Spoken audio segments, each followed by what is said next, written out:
Okay, guys, do a little quick video here today on tuning a piano. I know some of you folks probably think, well, I don't know if I could tune it or not. You know, a little apprehension. If you don't think you can, then don't do it. There's all kind of great piano tuners out there that can come and do it for you. If you've got the money, they've got the time. So I'm definitely not telling you that, you should boycott the piano tuners. No, not saying it at all.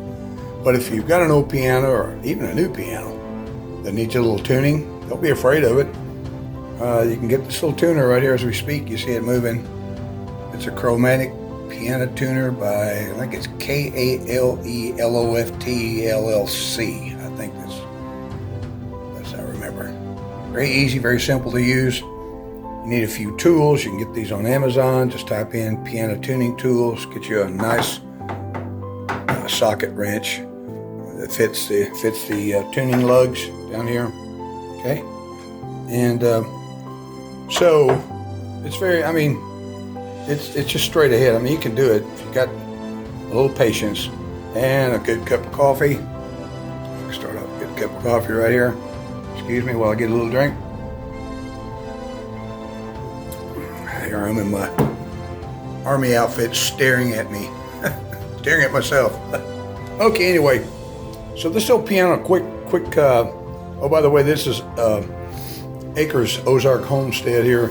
I had to stop and think. I kind of changed my name on my channel and I almost went to the old name. But as you can see, this piano, get down here, 1851, yep. So the story on this piano is my wife wanted to get me a piano. So she seen this on Marketplace, I think. The story is this piano belonged to a little lady whose husband got real bad. They were both aging real old, and he went into a nursing home, I guess. It was real bad, and then she had to go, and she was afraid that something would happen to her piano. Her daddy bought this piano for her when she was 30 years old. So she was 90 something when she had to go to the nursing home. So the guy assured her that it got a good home. And the irony of this whole deal is last night I entertained here at the lake, and a gentleman come up to me and said, do you happen to know anybody around here musicians that bought an old piano? And at first I just didn't think about it. And so after we talked a little bit, I realized he was talking about me and my wife. So we talked and we had shared some good memories. He showed me pictures of the old piano and it was just very touching. I assured him that it did get a good home, and he said he knew that already. So I love the old piano, and the lugs are kind of tight and stiff. So it's kind of a challenge because of the age of it. The newer pianos will probably be a lot easier to tune. However, here again, you get these piano tuning kits on Amazon. What I like to do is start out with middle C. And if you have a piano, you know what middle C is. And I usually just go down by ear.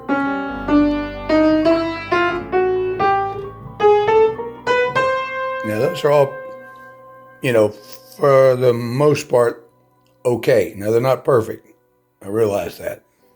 And you can tune them right up real close, and I will do that. But I just want to show you it needs tuning. That's why I'm doing this today. I thought I'd just do a little quick video for people that might think, hey, maybe I could do that. Well, you can. So what I do is I take middle C, and I get down here where I can see the hammer, where you know exactly where it's at, right? So you can see that, because if you don't get the right string and you get to start messing around, you're in trouble. So here's the middle C string. Now what I do is I take the first damper,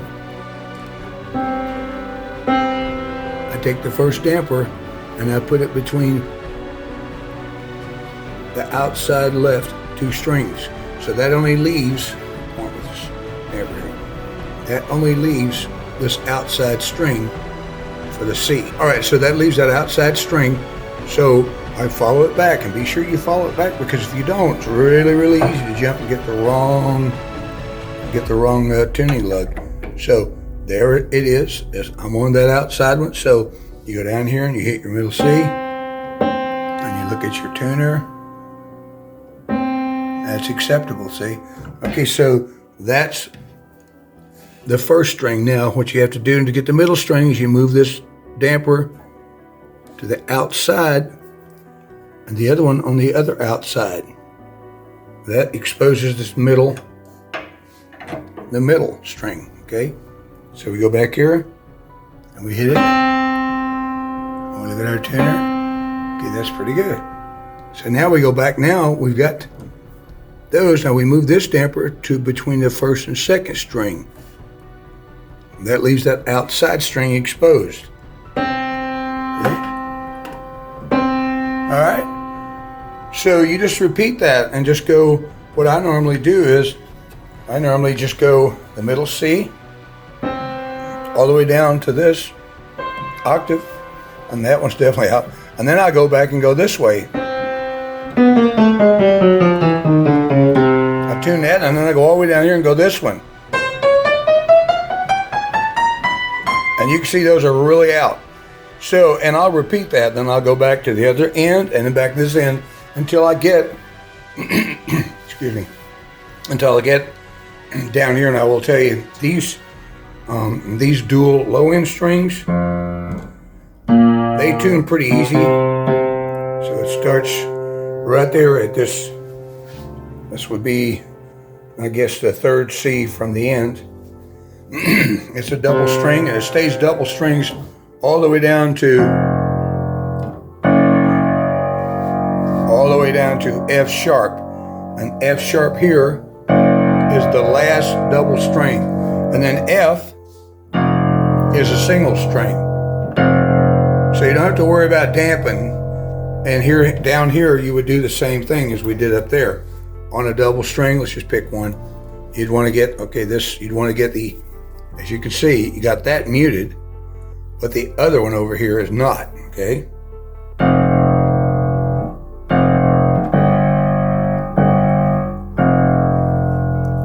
So there it is, see? Okay. That's our F sharp. So that's only one string, see? All right? So you would tune that one, and then you would move over here and mute the other side. Don't push it too hard because you'll make the strings touch. Just lay it down in there. So then you see, you tune the other side of that string. All right? So that's pretty well how you take care of all that. And then as you go this way on the higher notes, as you get down here, it's going to get hard to tune, because even a tuner, you see the tuner's a ways away from it. But you see that one? That one's really flat. That one's a little flat. Yeah, see what I mean? So that's going to be the challenging part, is getting those high ends and low ends tuned. And you'll just have to use the tuner and your ear basically at that point.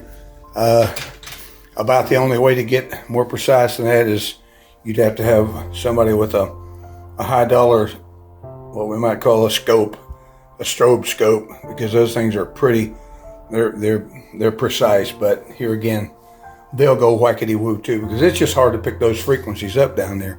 But anyway, a little quick tutorial on there on how to self-tune it. If you have any comments or anything, or anything, suggestions that you guys, some of you smarter people than me might know something that's faster or better, hey, shoot it my way. I'm always open-minded. But maybe this might help some folks that just didn't know, okay? So this is the old redneck at Ozark Acres Ozark Homestead. I have to get that name right, man. I changed it, and it's just not soaking in. It used to be Acres of Acres, I think my wife named. I didn't really care about that name so much, so I changed it to Acres Ozark Homestead. So that's going to be my channel from now on, and we do quite a bit of stuff. We don't just do pianos. We got we got plants here in our sunroom. Let's see, what else we got? You probably can't see it, but through the sunroom, looking out that way. Let's see if we get over here. Yeah, greenhouse out there that would take care of the big garden. So, and homestead we have to take care of. So, anyway, we stay pretty busy. This is just another thing as a homesteader that normally you don't see in homestead movies. So anyway, guys, have yourself a good one, and we'll talk to you later. God bless.